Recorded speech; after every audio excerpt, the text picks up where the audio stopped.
ஹே guys இந்த மாதிரி கேரக்டர்ஸ்க்கு பின்னாடி டெக்ஸ்ட் எப்படி எடிட் பண்றதுன்னு தெரியலையா? அப்ப இந்த வீடியோவை ஃபுல்லா பாருங்க. ஃபர்ஸ்ட் CapCut அப்ளிகேஷன் ஓபன் பண்ணிக்கோங்க. ஓபன் பண்ணனே ஒரு வாக் த்ரூ பண்ற மாதிரி ஒரு வீடியோ எடுத்து அதை இம்போர்ட் பண்ணி வச்சுக்கோங்க. இந்த மாதிரி நீங்க எங்க எடிட் டெக்ஸ்ட் வைக்கணும்னு நினைக்கிறீங்களோ அதை வந்து ஒரு ஸ்க்ரீன்ஷாட் எடுத்துக்கோங்க. ஸோ இதுக்கு அடுத்து நம்ம வந்து டேரெக்டாக ஃபோட்டோ ரூம் அப்படிங்கிற ஒரு அப்ளிகேஷன் யூஸ் பண்ண போகிறோம். அதுக்குள்ளே போனோடனே நீங்கள் வந்து எந்த ரேஷியோவில் CapCutல எடிட் பண்ணுறீங்களோ அதே ரேஷியோ தான் எடுக்கணும்.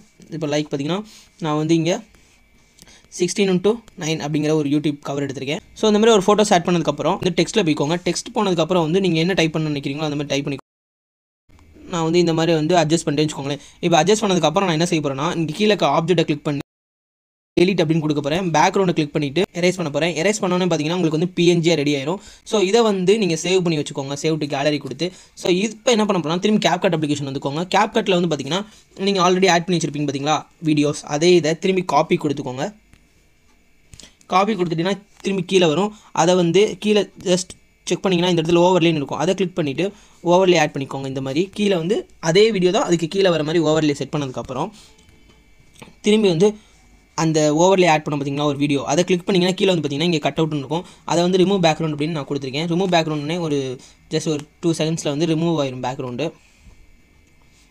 கிட்டத்தட்ட ஒரு 60% ஒரு 70% தான் அக்யூரேட்டாக கட் பண்ணும். ஸோ உங்களுக்கு கட் அவுட் ஆகலை அப்படின்னா கஸ்டமைஸில் போய் நீங்கள் கட் பண்ணிக்கலாம். திரும்பி வந்து ஆட் ஓவர்லே கொடுத்துக்கோங்க. ஆட் ஓவர்லேயில் நீங்கள் ஆட் பண்ண ஃபோட்டோவை திரும்பி வந்து இதே மாதிரி கொடுத்துக்கோங்க. ஆட் ஓவர்லே கொடுத்துட்டு கரெக்டாக அதுக்கு ஏற்ற மாதிரி செட் பண்ணிக்கோங்க. ஸோ இப்போ இந்த ஓவர்லே கிளிக் பண்ணிங்கன்னா கீழே பார்த்துட்டே இருந்தீங்கன்னா இங்கே லேயர்ஸ் அப்படின்னு ஒரு ஆப்ஷன் கொடுத்துருப்பாங்க. இந்த லேயரை கிளிக் பண்ணி 1ஆம் நம்பர் லேயர் அப்படின்னு கிளிக் பண்ணிட்டீங்கன்னா உங்களுக்கு ஆப்ஜெக்ட்டுக்கு பின்னாடி போயிடும் அந்த டெக்ஸ்ட். எஸ், இப்போ தான் பேக்ரவுண்ட் ரிமூவ் ஆயிருக்கு. ஸோ இப்போ நீங்கள் ப்ளே பண்ணி பார்த்தீங்கன்னா உங்களுக்கு தெரியும் ஆப்ஜெக்ட்டுக்கு பின்னாடி போகிற மாதிரி ரொம்ப ரொம்ப சிம்பிளாக வந்துடும். ஸோ உங்களுக்கு ஏதாவது வீடியோவில் டவுட் இருந்துச்சுன்னா மறக்காமல் கமெண்ட் பண்ணுங்கள். நான் நெக்ஸ்ட் அந்த வீடியோ போடுறேன். Thank you guys, follow for more videos.